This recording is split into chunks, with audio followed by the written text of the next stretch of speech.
Yang ketiga, wa naqsim minal amwal, kekurangan harta alias kemiskinan. Kemiskinan, saudara-saudara, merupakan ujian dari Allah Subhanahu wa taala untuk menguji sejauh mana kekuatan iman yang kita miliki di dalam kehidupan. Tetapi sesungguhnya bukan hanya kemiskinan, kekayaan pun pada hakikatnya juga merupakan ujian. Namun umumnya manusia akan lebih merasa diuji jikalau dia miskin daripada diuji jikalau dia menjadi orang yang kaya. Pada sisi lain, kenyataan mengatakan banyak orang lulus ketika diuji dengan kemiskinan, tetapi gagal berantakan setelah diuji dengan kekayaan. Kemiskinan pun apabila kita lihat dari segi kehidupan bermacam bentuknya. Ada kemiskinan di bidang ilmu pengetahuan, karena kemiskinan dan kebodohan memang merupakan dua saudara yang seakan-akan sekandung. Yang satu bisa menimbulkan yang lain, tapi paling celaka kalau keduanya sudah berjalan beriringan.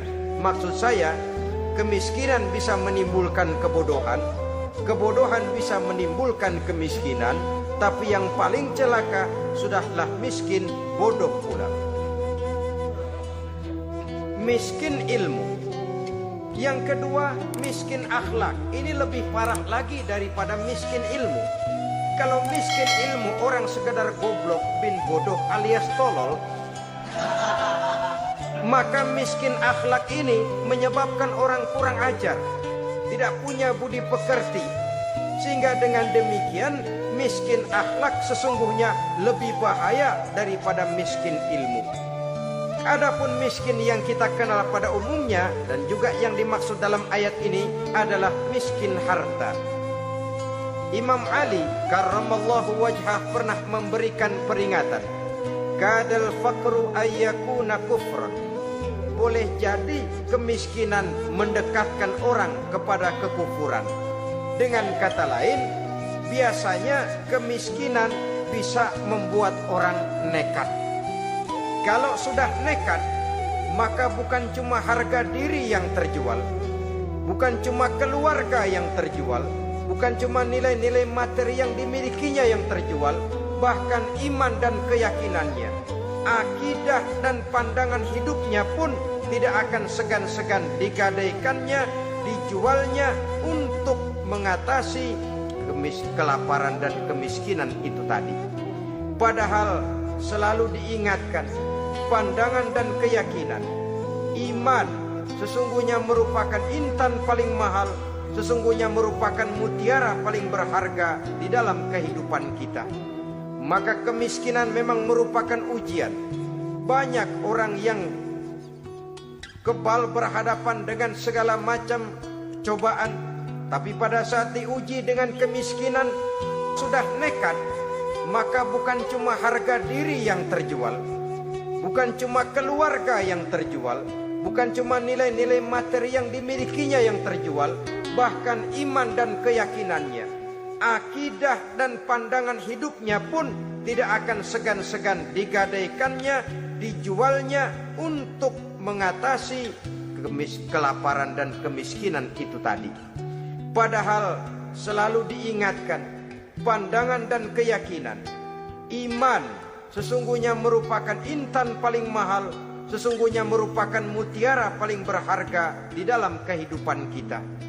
Maka kemiskinan memang merupakan ujian.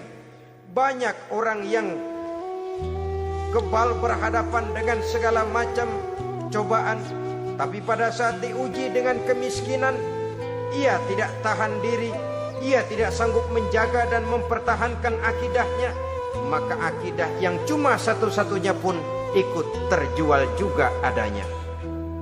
Saudara-saudara kaum muslimin rahimakumullah, mari kita menelusuri bahwa sesungguhnya Nabi menyatakan, ajaban li amril muslim, inna amrahu kullahu lahu khair. Aneh kata Nabi, aku heran kata Nabi, urusan orang Islam ini sesungguhnya semuanya baik. Baik bagaimana?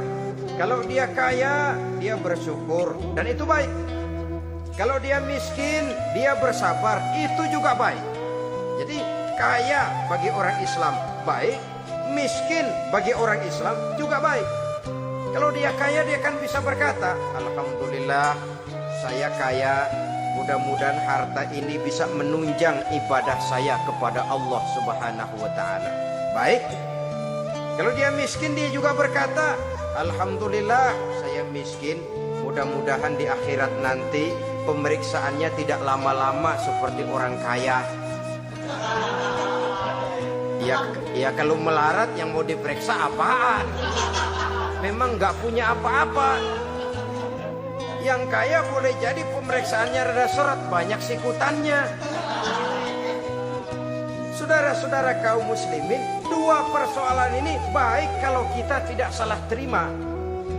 Mana yang lebih baik? Tentu yang lebih baik menjadi orang kaya yang bersyukur. Dan itu memang wajar. Kaya syukur, miskin sabar. Yang luar biasa kalau mau tahu, miskin syukur. Kalau kaya syukur memang mestinya. Miskin sabar, ya mestinya lah. Miskin kagak sabar mau kemana? Tapi yang luar biasa sesungguhnya miskin syukur. Syukur bagaimana? Ya seperti saya katakan tadi, alhamdulillah mudah-mudahan di akhirat nanti pemeriksaannya tidak lama seperti orang yang kaya. Sehingga kata Nabi, setiap persoalan yang dihadapi umat Islam baik bagi dia. Miskin baik, kaya baik, asal orang tidak salah terima. Tapi sebaliknya, kalau salah terima, kaya lupa diri, miskin lupa daratan. Pada posisi di mana dia sebenarnya tidak bisa menerima kenyataan dengan baik, akhirnya kehilangan kontrol. Saudara-saudara kaum muslimin rahimakumullah. Karena itu pada pertemuan kali ini saya ingin mengajak kita bersama.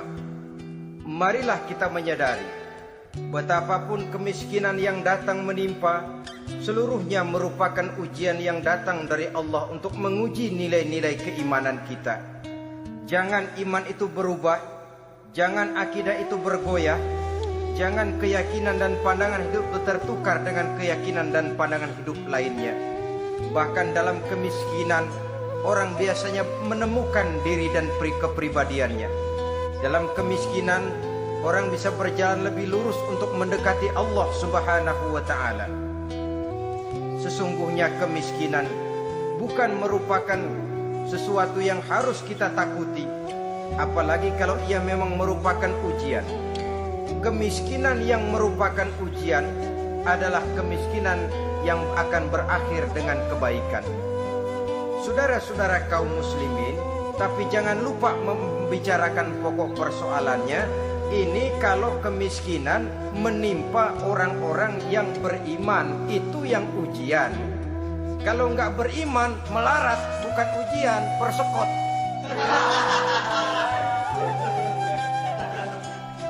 Nah, orang lalu bertanya, Pak, kalau orang kafir kaya bagaimana? Nah, begini saudara-saudara, dalam agama itu ada yang disebut nikmat, ada yang disebut istidraj. Kalau nikmat itu hanya diberikan kepada hamba-hamba yang beriman. Kalau istidraj itu diberikan kepada siapa saja yang mau berusaha. Tidak soal dia beriman atau tidak, tidak soal dia mau bersujud atau tidak, asal dia berusaha dia dapat. Itu yang dinamakan istidraj. Seperti orang mancing ikan, mesti diberikan umpan. Setelah umpan itu dimakan, tidak langsung ditarik, tapi diulur dulu sampai kira-kira mata kail itu nyangkut di leher si ikan, baru diangkat ikan itu ke atas, dan sampai di atas kita bisa maklum nasib ikan tadi. Bisa digetok, bisa dibacok, bisa digoreng, bisa dipepes, tapi yang jelas nasibnya merana. Maka kalau ada orang makin jauh dari agama, makin kaya, makin tidak mau sholat, makin berlimpah hartanya, saudara tidak usah heran, cukup dalam hati saja, ikan lo. Jangan keras-keras, marah dia.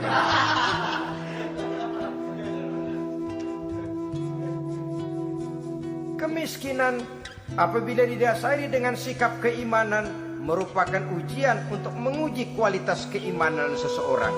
Bahkan satu hadis menyatakan, apabila Allah mencintai seorang hamba, maka diujinya hamba itu karena Allah ingin mendengar liyasma'a tadarru'ahu, ingin mendengar ratapan orang tadi. Sama juga kita, kadang-kadang karena cinta benar kepada anak kita yang mungil, suatu saat kita ingin mendengar dia nangis, kita cubit dia. Bukan karena gemes, bukan karena benci, ingin mendengar nangisnya kok indah begitu. Saudara-saudara kaum muslimin rahimakumullah. Jadi jangan sampai ada pertanyaan, saya kan sembahyang rajin banget, kenapa miskin ya?